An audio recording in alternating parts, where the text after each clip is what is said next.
With Zendikar Rising coming out, Wizard has been releasing a lot of announcements in preparation for the new sets. Well, I have a couple announcements of my own. First, we got a Patreon now. 2, I've been approved to be a TCG Player affiliate. And C, I bought 15 monocolored t-shirts off of Amazon.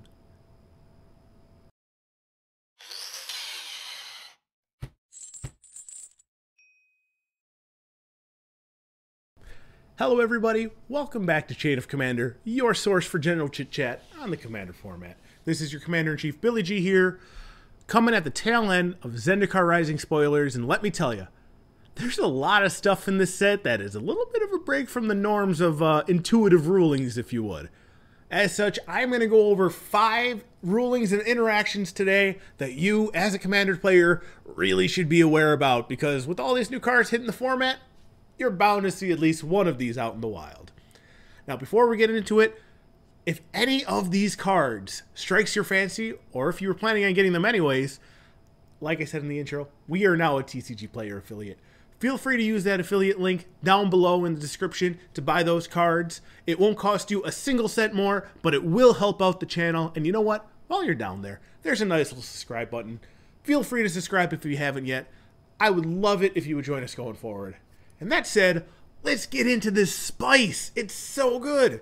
First, Wizards announced the double-faced card modal abilities that are a land on the back, and on the front is either a land or a spell. These lead to some cool interactions with things like Oracle of Daya or Crucible of Worlds, things that let you play lands from zones outside your hand.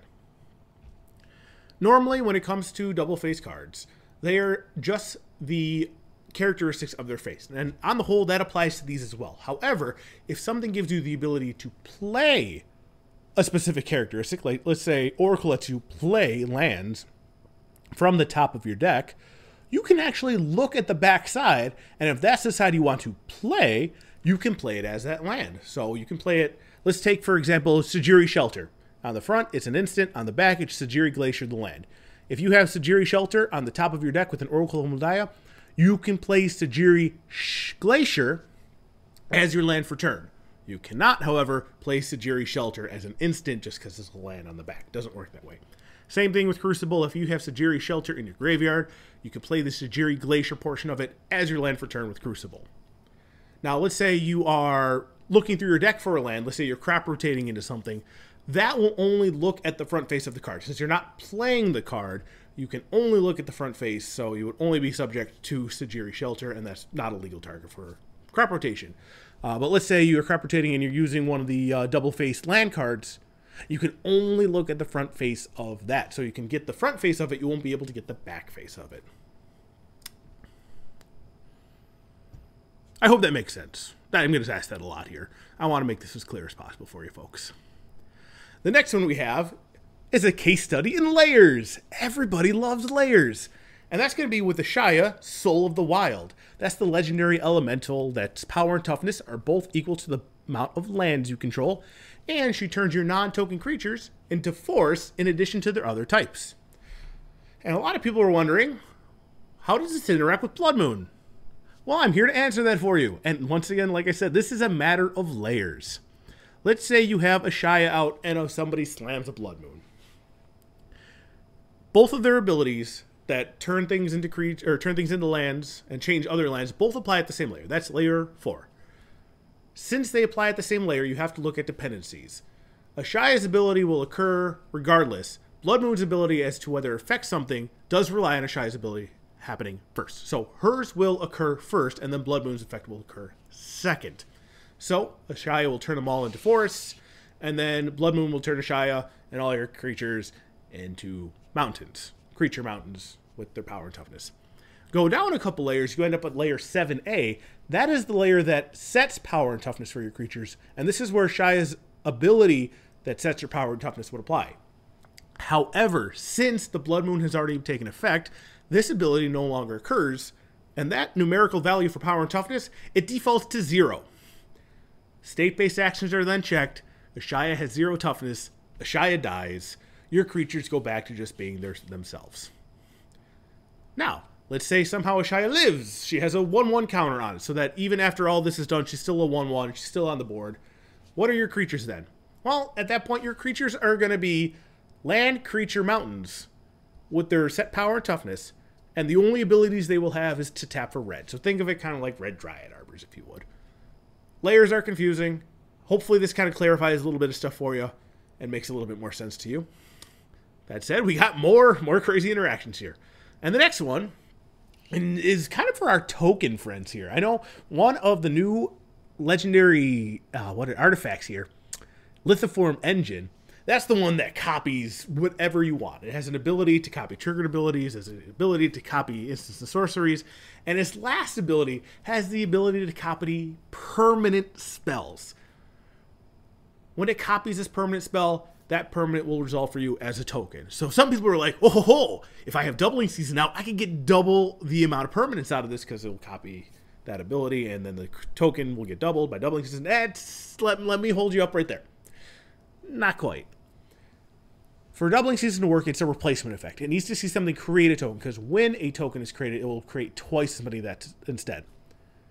Lithoform Engine does not create tokens. It copies permanent spells. However, since it's just a copy, it needs to resolve as a token.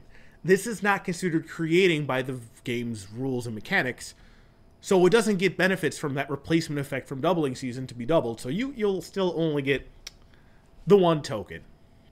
A little bit of a letdown, but hey, you're copying permanents. You could have whatever you want. Calm yourself down. Just calm down. And while we're calming down, let's move on to our next artifact. Artifacts have been doing crazy things this set, let me tell you. And this artifact is Myriad Construct. It's the 4-mana 4/4 artifact creature construct with kicker 3. If it was kicked when it was cast, it enters the battlefield with 1/1 counters on it, equals to the amount of non-basic lands your opponents control. So in Commander, this could come in huge, big boy. But it has a second line of text. When Myriad Construct becomes the target of a spell, sacrifice it and create a number of 1/1 colorless construct artifact creature tokens equal to its power. So, let's say somebody targets Myriad Construct with a boomerang to bounce to your hand. That ability will trigger. You will sacrifice the construct, and you will get, let's say you didn't kick it, you'll get your 4/4 construct tokens on the battlefield. But, what if there was ways to target it multiple times? Or you respond to that trigger on the stack and target it again, so that you have multiple triggers on there. What happens? Well, let's take Grape Shot, for example. Let's say you storm off for 5 and you target your Myriad Construct 5 times with each of the Grape Shot copies. Well, all 5 of those triggers will then go on the stack. The first one will resolve. You will sack the Myriad Construct, and you will get your 4/1/1 colorless construct artifact creature tokens. The next trigger goes to resolve. It won't fizzle. If you notice here, it doesn't say if you sacrifice it, you get the tokens. It just says and. And when things go resolved, they will resolve as much as they can when they can. And in this situation, it looks to the most recently known information of its power and toughness. So even though it's not on the battlefield, it saw that when the trigger went off and the last time it was on the field, its power and toughness was 4. So that second trigger resolves.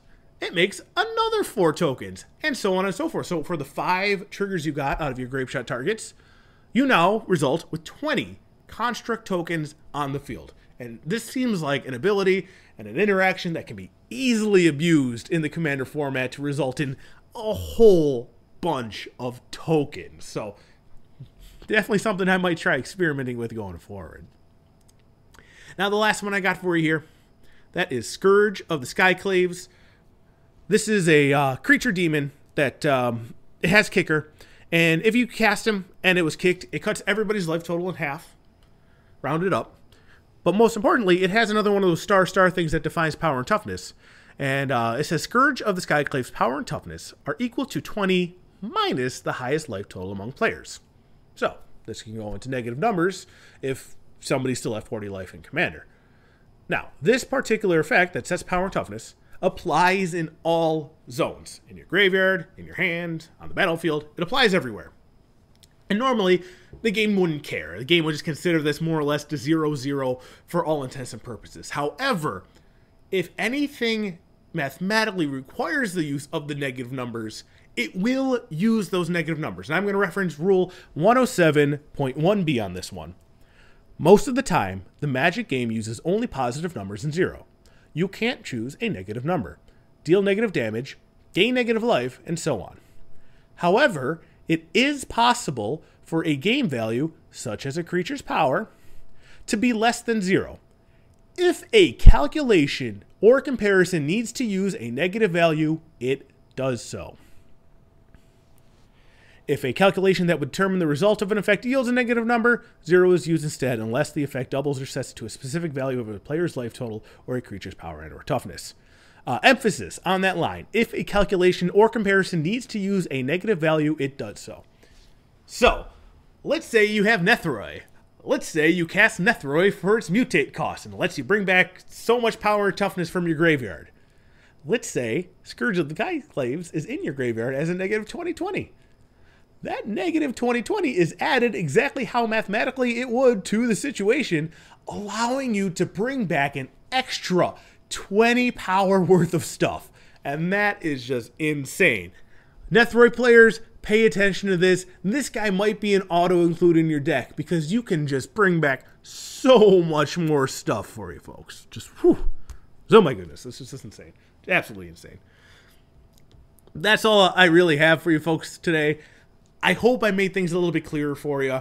If you have any questions, definitely ask them down below. I've been doing a decent amount of research in this. I know a good core set of judges, and I can get you the answer that you guys are looking for if you need it.